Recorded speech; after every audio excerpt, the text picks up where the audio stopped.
What is up guys, my name is Chase, welcome back to another video. So last year I made a video talking about the whole camcorder versus DSLR debate, and I focused a lot on how I've always preferred camcorders my entire life, like that's what I grew up using to make videos. And this is the camcorder that I currently use for all of my videos. This is the Sony HDR CX900, and you know, in that video I took a very firm stance on camcorders, but now that I have had a bit of time to learn and grow and reflect as a person, I am honestly kind of coming around on that whole camcorder versus DSLR debate. And so anyway, I just wanted to make this video kind of as a call out to any filmmakers who know a lot more than I do, because I have started to look into a lot of the camera options, you know, with like interchangeable lenses and stuff. So I just wanted to show you guys what I've been looking at for the past few weeks, and you know, I've been just doing a lot of debating with myself. So here we are on B&H Photo and Video.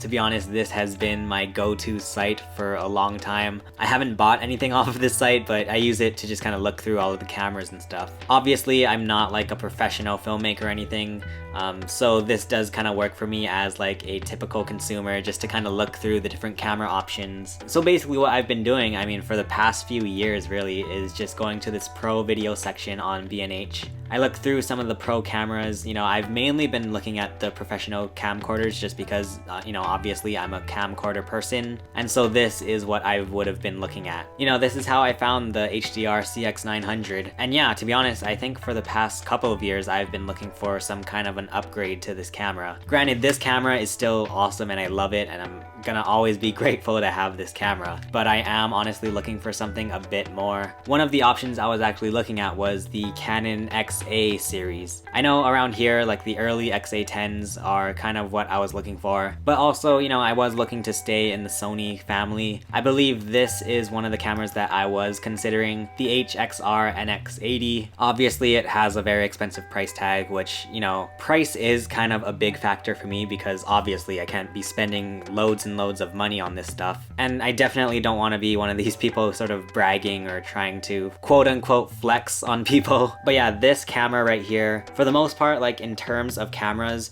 this one was relatively cheap, I believe, around $1,400. Obviously, I know that's a large amount of money, but all I'm saying is that in comparison to, like, you know, this camera that's over $2,000, this one is, you know, cheaper than that. $1,000 is less than $2,000, obviously. But basically, my point being, for the most part, I'm not looking to spend, I think, over $2,000 on a camera. That's just me, you know, as a film student right now. I'm still going through film school and stuff. So anyway, like, this is what I was looking at for a long time, some kind of a professional camcorder. But more recently, I've actually started to take into account a lot of the cameras with interchangeable lenses. So what I have started to look at is this section right here. These are all of the cameras that have that option for interchangeable lenses. And yeah, I just wanted to show you some of the ones that I've been looking at. Obviously, this is a large purchase and it's not something that I'm looking to do within even the next year or something. This is something kind of long term. Possibly if I'm able to save up some money, or, you know, if I'm lucky to get it for Christmas or something. This isn't something I'm planning on doing anytime soon. But anyway, sort of the one that I have been looking at the most recently, this is actually a brand new camera. It's the Sony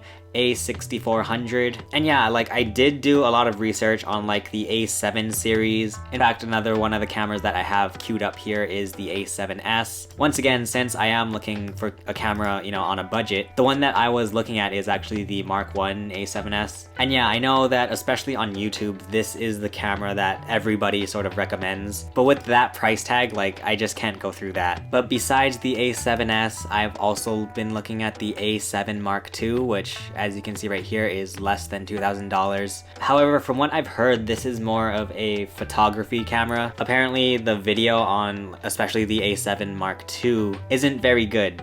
So I've pretty much just been stepping back, looking at all of these three options, and after a lot of my searching, the conclusion that I came to was that the A6000 series is more for me. It's less than $1,000, which is great for me. You know, it was even less than this camera right here. But yeah, now that I am in the market for like more professional cameras, now I feel like I've kind of peaked in terms of professional cameras. So at this point, I feel like I do have to look at what I'm willing to give up in terms of features on my camera. This one, I know it doesn't have IBIS. It doesn't even have a headphone jack. However, with all of that being said, it's very compact. Obviously, it's a mirrorless camera, which I've never even used before. And yeah, it has the option for interchangeable lenses, which once again will pretty much be a first for me, especially in terms of video cameras. And I know that the lack of IBIS is a big deal to a lot of people, including myself for sure. But once again, I do feel like that's kind of like me weighing my trade-offs here. And especially the fact that for the most part, a lot of my video work is very simple. I mean, most of the videos that I make are just me sitting in a chair or something talking to the camera, so I don't think I need anything too special. But yeah, like I've just been looking for something a bit more than this camcorder here.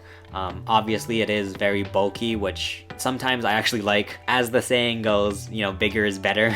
But sometimes I do look for like a more compact camera, and I think that's what this is going to be perfect for. I've also just been looking a lot for that shallow depth of field effect. I think the fact that this camera is mirrorless will be a big deal for video too. And also just the fact, you know, once again, since it is compact, I can use it for photography too if I want to take it to some kind of a family event or something. But anyway guys, that was just my little journey, you know, as I've been researching on different cameras. Once again, this isn't something that I'm planning on doing anytime soon. This is something very far in the future when, you know, maybe I could afford a camera or something. So anyway, if you are a camera person, or even if you've used any of these cameras that I talked about here in this video, let me know what you think in the comments. I'd love to hear your thoughts. But thank you for watching this video. My name is Chase, and I will see you again soon.